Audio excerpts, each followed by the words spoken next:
Alrighty, today I'm going to be adding on to my concept map from last time, which I think we're going up to lecture 12. I forgot to include audio last time, but yeah, I don't really know what it's supposed to sound like, but I'm just going to think out loud.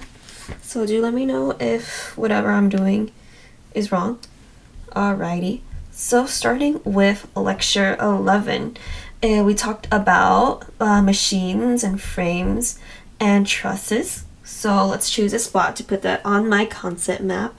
I'm going, alrighty, I think I'm gonna put it, I think down here, because I can kind of connect it to free body diagrams. Well, obviously, not kind of. You can definitely connect it to free body diagrams. So I want to put it around this area. Great. Let's do a new color. I think orange is very structure-y, because right now we're talking about that kind of thing. Alrighty.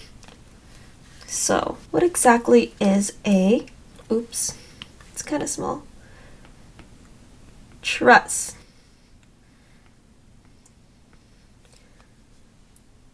Versus, oh, it's kind of, no, it's fine. Frames, which I think is going to be kind of small, or machines. So trusses are composed of all,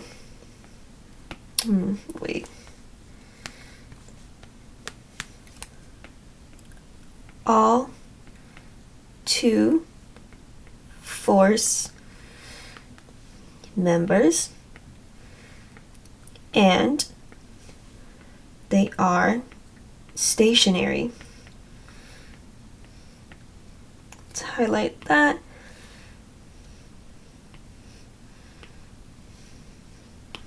On the other hand,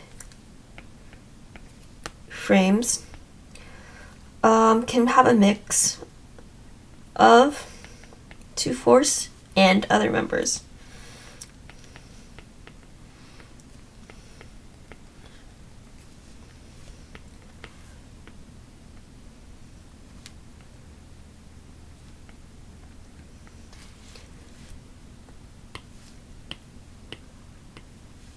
And they are generally stationary, but that doesn't mean that they're always definitely stationary.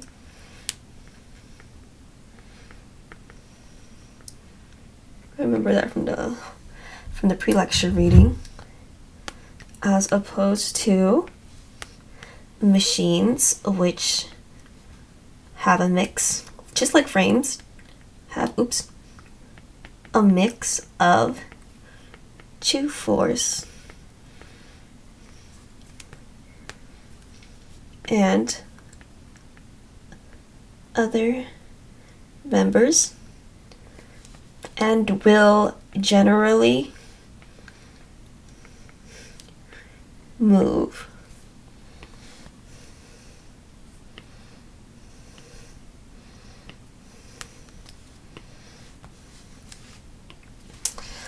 What was it they did? I remember from the pre-lecture reading, was it?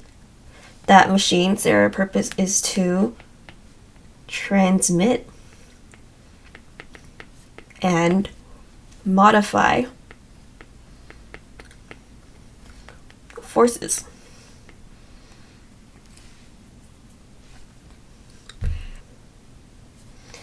I guess it's fair to say then that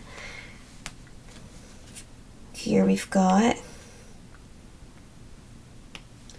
0 degrees of freedom. Well, in our machines, we've generally got at least 1 degree of freedom.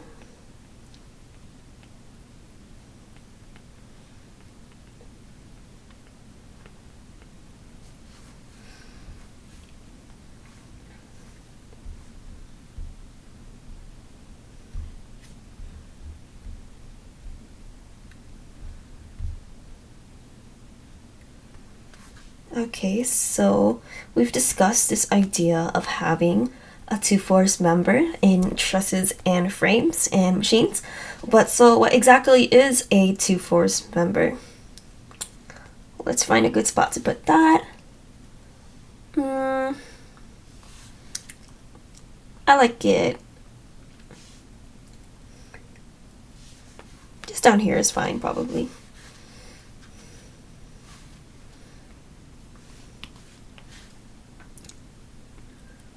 Two force members.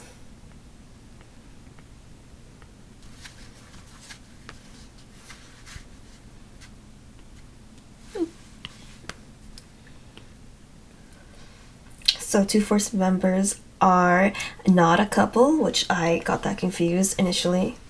So in a two force member, I mean, forces act along the same line of action.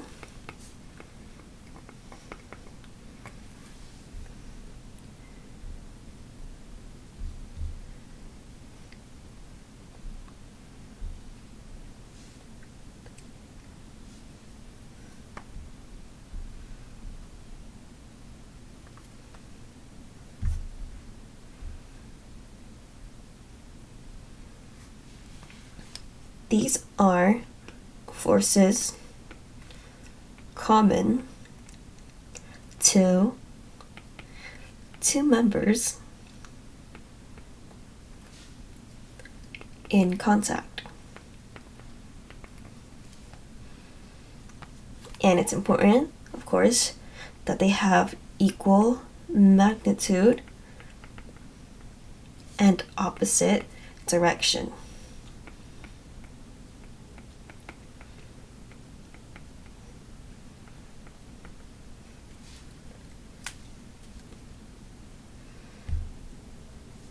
So what exactly does this mean?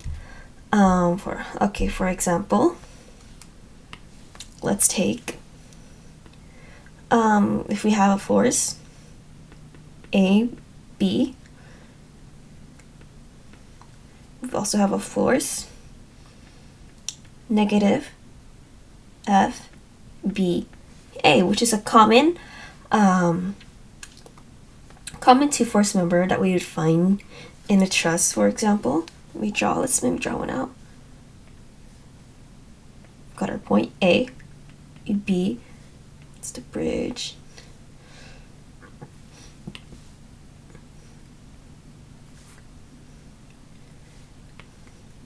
Here we go.